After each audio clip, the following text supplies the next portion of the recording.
مجدا وإكراما ومجدا للثالوث القدوس الآب والابن والروح القدس. تحل علينا نعمته وبركته ورحمته من الآن وإلى أبد الآبدين كلها أمين. إنجيل هذا الصباح أحبائي من إنجيل معلمنا القديس لوقا البشير، الإصحاح 21 من عدد 12 لعدد 19.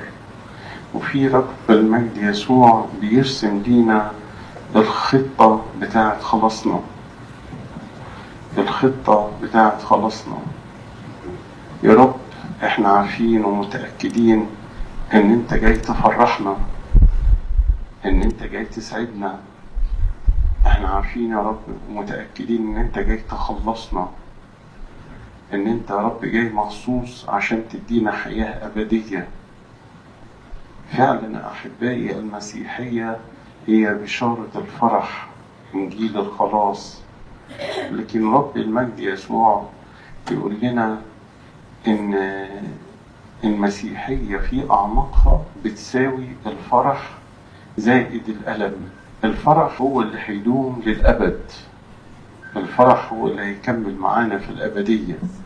لكن وإحنا عايشين على الأرض لازم هنتألم علشان الإنسان يبقى عنده بصيرة روحية.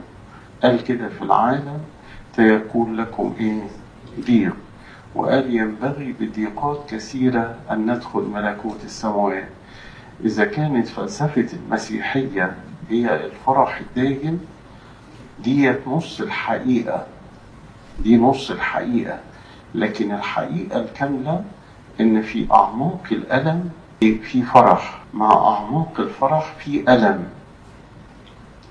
الجزء اللي اتقال لينا النهاردة دوت الجزء اللي رب المجد يسوع بيكلم فيه التلاميذ قبل ما يخش على الصليب. بيقول لهم بعد ما أنا هقوم من بين الأموات وأصعد للسماء إيه اللي هيحصل لكم؟ تعالوا كده هو ناخده سنة سنة ونشوف إيه هي منظر الكنيسة الأولانية، عشان مفيش حد مننا بس يقول احنا اليومين دول تعبانين. صدقوني مهما مرينا بالتعب احنا مش هنيجي 1 على 100 من اللي هم تعبوه.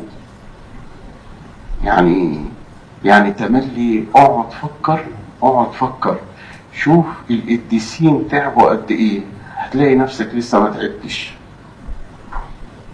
عشان الشيطان ما يقعدش ان هو يتعبك. يقول كده وقبل هذا كله يلقون أيديهم عليكم ويطردونكم ويسلمونكم إلى مجامع وسجون وتقدمون أمام ملوك وولاة لأجل اسم دوت. اللي حصل للتلاميذ مجرد ما رب المجد يسوع صعد للسماء وحل الروح القدس على التلاميذ، ايه هم اللي كسبوه؟ ايه اللي كسبوه التلاميذ؟ اتعرضوا للاضطهاد، اتعرضوا للسجن بهدف ان هم يخوفوهم ويخليوهم محدش يجيب سيرة المسيح ابدا. كل لما واحد يتكلم عن المسيح يمسكوه ويقبضوا عليه ويحطوه في السجن. ايه العيشة دي؟ العيشة دي هي دي يا رب المسيحية؟ ده احنا كنا بقى يا رب هنفتكر نفسنا ان احنا ناس مميزين علشان احنا بنؤمن بابن الله الحي.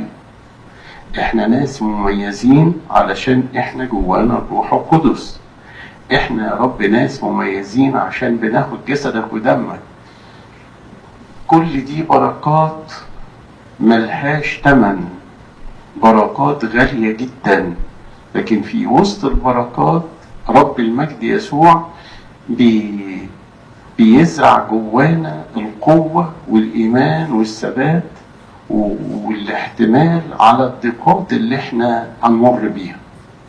تقول لي بقى أنا عايز أبقى إنسان مسيحي بس أعيش من غير ضيقات. أنت حضرتك كده بتحلم أحلام وردية. أنت بتحلم إيه؟ لا أنا مش سامع صوت، أنا عايز الكلمة دي. أنت بتحلم إيه؟ أدان أنت قلت إن أنت هتمشي مع المسيح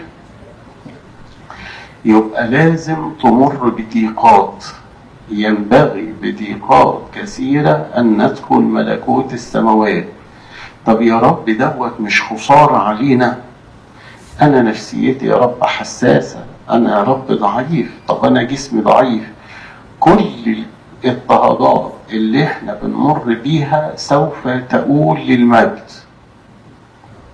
سوف تؤول للملكوت، سوف تؤول للأبدية. عشان كده هو معلمنا بولس الرسول ثبت جوانا عقيدة معينة، إن كنا نتألم معه لكي إيه؟ تتمجد. عايز تتمجد؟ طب اتفضل خش شوية في الآلام. ده يا رب أنا بخسر وقتي، بخسر أعصابي، بخسر فلوسي، بخسر ممتلكاتي. الخسارة اللي احنا بنخسرها على الأرض بناخد أضعاف أضعاف أضعاف فيها في المجد. انت يا رب ليه بتسمح بكده؟ هو قال عشان تشهدولي. انت تخش السماء من غير الشهادة بتاعت المسيح؟ ايه الشهادة دهيت يا رب؟ الشهادة اللي حضرتك هتاخدها ان انت ما كنتش عايش لوحدك، كنت عايش في أعماق الألم وكان معاك المسيح. يقول فيكون لكم ذلك شهادة دخل بشهادة. ايه الشهادة ديت؟ ان انت اتألمت مع المسيح. يقول كده هو الملاك في سفر الرؤيا قديس يوحنا الحبيب، من هؤلاء؟ يقول له كده هؤلاء الذين أتوا من الضيقة العظيمة. تخيلوا العالم بتاعنا دوت عبارة عن ايه؟ اسمه ايه؟ ضيقة عظيمة. طب ودول شكلهم ايه دول؟ قال بيضوا ثيابهم بدم الخروف. دول اللي كل شوية لما كانوا بيقعوا في تجربة او بيقعوا في حزن او بيقعوا في خطية يروحوا الكنيسة ياخدوا جسد ودم المسيح، الثياب بتاعتهم ايه اللي يحصل لها؟ تبيض مرة تانية. يعني يا رب الألم دوت مش بيضعفنا، قال لا، الألم دوت بيقوينا. هي دي فلسفة المسيحية. عشان كده بقول لك عزيزي من أول بداية، صدقوني مهما احنا مرينا بأي ضغوط مش هنمر باللي عاشوا أبائنا الرسل وأبائنا الشهداء في القرون الأولى. طب يا رب احنا نعمل ايه بقى قصاد الملوك والولاة دول؟ يقول كده هو فضعوا اذا في قلوبكم الا تهتموا من قبل بما تحتاجون به. اوعى حد فيكم يقول ايه طب انا لما اروح بقى للوالي انا هقول له ايه، هروح للملك هيعمل فيا ايه؟ قال ما تخافوش. ليه يا رب؟ يقول لاني انا اعطيكم فما وحكمه التي لا يقدر جميع معانديكم أن يقاوموها أو يناقضوها. إيه يا رب اللي أنت تحطه لنا؟ قال أنا هديكم الحكمة. حد فيكم يقدر يقول لي إيه هي الحكمة؟ إيه هي الحكمة؟ يقول لنا الكتاب المقدس سمي رب المجد يسوع بأقنوم الحكمة. إيه هي الحكمة؟ هي المسيح. ايه هي الحكمة؟ المسيح. يعني ايه واحد يطلب حكمة؟ يعني تطلب ان المسيح هو اللي يتكلم على لسانك، تطلب ان المسيح هو اللي يقويك. هي دي الحكمة. الحكمة دهيت قالوا عليها مش فلسفة تبع العالم. الحكمة بتاعت العالم ليها المواصفات بتاعتها. ايه الحكمة بتاعت العالم؟ حاجة نفسية، حاجة أرضية، حاجة كده تخلي الناس يكرهوا بعض ويقفوا قصاد بعض. أمال الحكمة بتاعت السماء شكلها إيه؟ قالوا ده الحكمة بتاعت السماء دي حكمة طاهرة مسالمة، تدي لك نقاوة، تدي لك مجد، لأن دي حكمة من فوق. طب ويا رب أعمل إيه علشان أخد الحكمة دي؟ قال اللي عايز حكمة يطلبها، أنا مستعد أديها له. يعني لو حضرتك عايز المسيح يتكلم على لسانك تقول الآية الرائعة اللي قالها معلمنا بولس الرسول، يقول الكلمة قريبة منك جدا. والكلمة مقصود بها مين؟ المسيح. يقول لك في فمك وفي قلبك. يعني لو انت حضرتك عايز حكمة، قل له يا رب ممكن تتكلم على لساني؟ ايه رأيك في التدريب دوت عزيزي؟ مش تدريب حلو؟ قبل ما تفتح بقك، قبل ما تفكر، قبل ما تقول اي حاجة انت حضرتك عايز تقولها، قل له يا رب كده هو ممكن يا رب يسوع باتضاعك ومحبتك وبقوتك تتكلم على لساني؟ صعبة الحكاية دي؟ ها؟ لا ردوا عليا. دي صعبة؟ ولا تقول لي يا ابونا سامحني اصلا انا مندفع، انا يا ابونا لو لقيت اي حاجة قصادي انا اخش فيها كده واقول اللي انا عايز اقوله؟ دي اسمها ايه؟ حكمة، بس حكمة ارضية. طب وايه اللي انت كسبته من الحكمة الارضية؟ اقول لك بصراحة، تخسر كل الناس، ما تكسب حد ابدا ابدا. لكن الشاطر فينا ان هو فعلا بيقول لربنا يا رب انا عايز الفم. عشان كده هو داود النبي كان يقول لربنا يا رب ضع حارسا لفمي وبابا حصينا لشفتي. ده بالكلام بتاعنا ممكن ان احنا نتبرر وممكن ان احنا ندان. كلمة واحدة ممكن تصلح بيها موقف، وممكن بكلمة واحدة تانية تعمل ايه؟ تخسر الدنيا كلها، تخسر الدنيا كلها. فرب المجد يسوع قال لهم ما تعتلوش هم، اللي فيكم يحب يتكلم يقول لي وانا هاجي اتكلم على لسانه. ودوت اللي احنا شفناه لما القديس استفانوس وقفوه قصاد المجامع. يقول الكتاب المقدس ولم يقدروا ان يقاوموا الحكمة والروح اللي هو كان بيتكلم بيهم. وقف قصاد كان مجمع 5 ولا 7 واقفين قصاد رؤساء الكهنة والفلاسفة والمفكرين والدنيا، ما يقدروش على واحد شماس ما يقدروش عليه. ده ليه؟ لأنه هو مش بيتكلم من عنده، ده بيتكلم منين؟ بحكمة سماوية. يعني ايه يا ابونا بتكلم بحكمة سماوية؟ معناها ببساطة شديدة جدا ان المسيح يا ابونا بيتكلم على لساني. وده طلب جميل جدا ان حضرتك قبل ما تتكلم وقبل ما تعمل اي حاجة قل له لو سمحت يا رب اتكلم على لساني.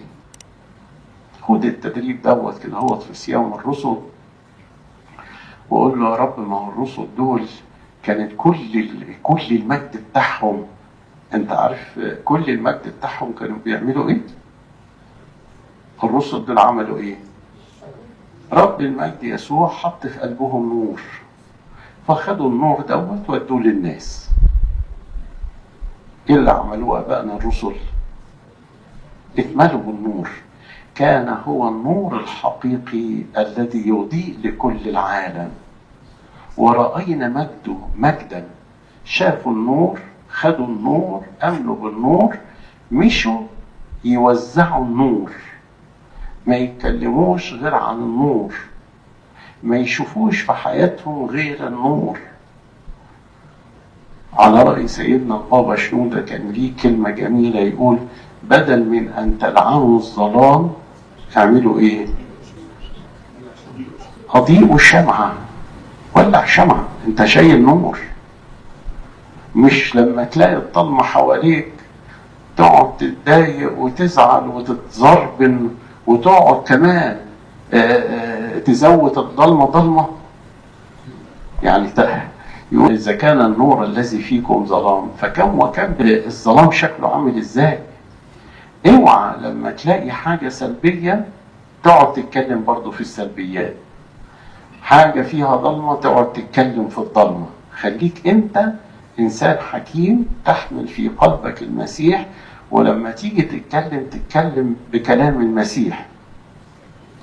هو انت تحب ان انت تجاري الناس في الكلام بتاعهم وتراضي الناس على حساب ربنا؟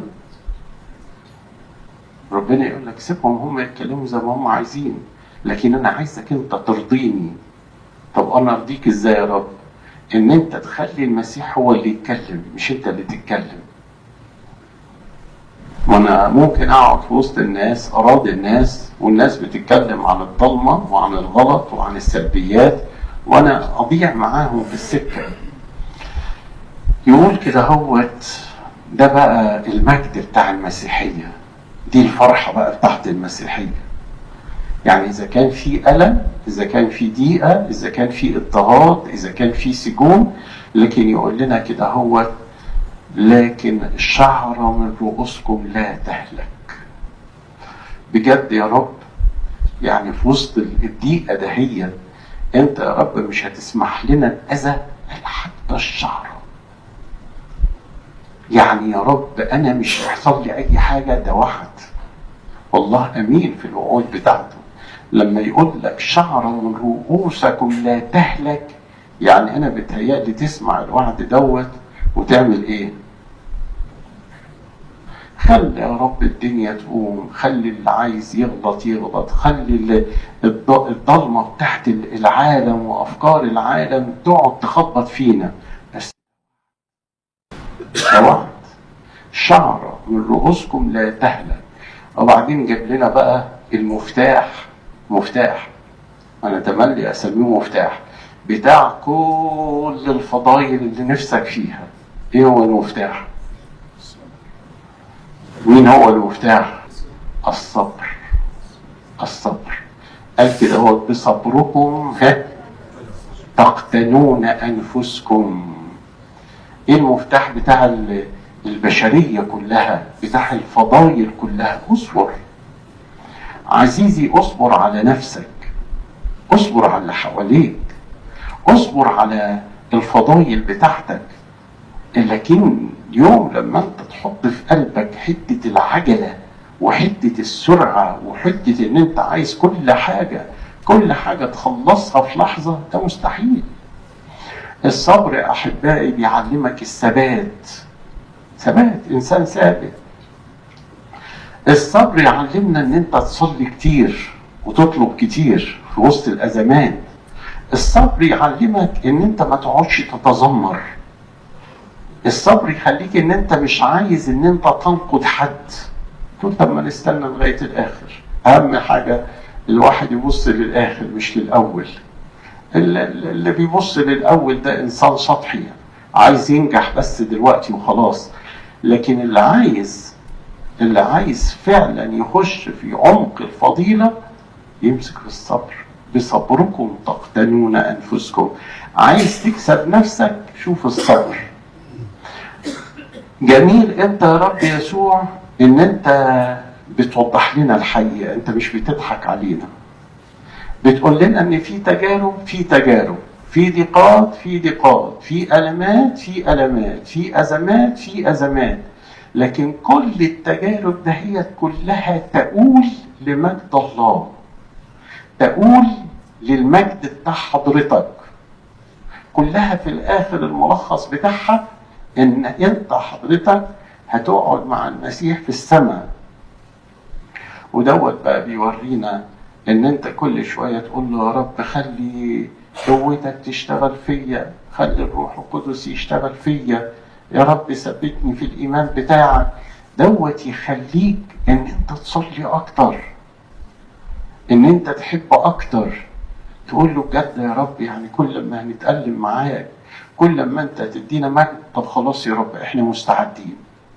كم واحد النهارده يطلب الطلبه دهيت،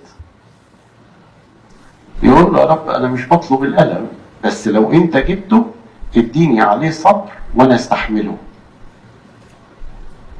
علمونا الاباء القديسين كده، اوعى حد فينا يطلب ايه؟ الالم. لكن لو جه الالم نقول له مرحب بيك يا الم، مش انت جاي من عند رب المجد يسوع عشان تنقلنا للمجد؟ ده كل ما انت دخلت في الالم اكتر، كل ما انت شعرت بعناية الله اكتر، كل ما انت حسيت ان هو بيحبك اكتر، كل ما انت حسيت ان انت فعلا فعلا بقيت ابن للملكوت. لكن من غير الألم صدقني الحياة ما يبقى ليها طعم أبدا أبدا. وقف القديس العظيم بوليكاربوس تلميذ من تلاميذ القديس يوحنا الحبيب، قالوا له انكر المسيح. هذا الشيخ الوقور كان عمره كم سنة؟ 86 سنة. يرد على الامبراطور يقول له ايه؟ يقول له المسيح محافظ عليا بقاله 86 سنة، عمره ما عمل لي حاجة وحشة، هاجي النهاردة انكره؟ قال له مش انت عايز تستريح من الألم؟ قال له مين اللي قال لك ان انا عايز استريح من الألم؟ ليه عايزين تحرموني ان انا اثبت للمسيح ان انا تلميذه؟ ليه بتحرموني؟ قال له انت راجل عجوز، ايه 86 سنة يعني خلاص يعني. قال له ده خلال ال 86 سنة عمره ما عمل لي حاجة وحشة، انكره ليه؟ انكر ليه المسيح؟ ليه ما اتكلمش عنه؟ ليه ما شهدش عنه؟ ده هو طول اعماله معايا اعمال كلها مقدسة. قالوا للبابا اثناسيوس زمان انت يعني لازم تتمسك يعني بالالوهية بتاعة الابن، ما تقول عليه ان هو انسان وخلاص. قال له لا، ما اقدرش انكر ايماني بالمسيح. قالوا له كل الناس تقف في وشك، حتى الكهنة وحتى الأسقفة، العالم كله ضدك. قال لهم وانا ضد العالم؟ يعني انت مش هتخاف؟ قال لا ما خافش. وكان الثمن غالي. بابا اثناسيوس ده من اكتر الباباوات اللي تعذب، اللي اتنفى 5 مرات. يا عم اقعد كده هو هادي ومحدش هيجي يمتك، بس خليك عايش معانا في الفكر بتاعنا. قال لا، ما اقدرش ان انا انكر المسيح ابدا ابدا. قديس مكاريوس الكبير في بداية حياته يتهموه اتهامات باطلة ويقفوا عليه ويقولوا هذا الانسان اخطأ الينا، عمل جريمة صعبة.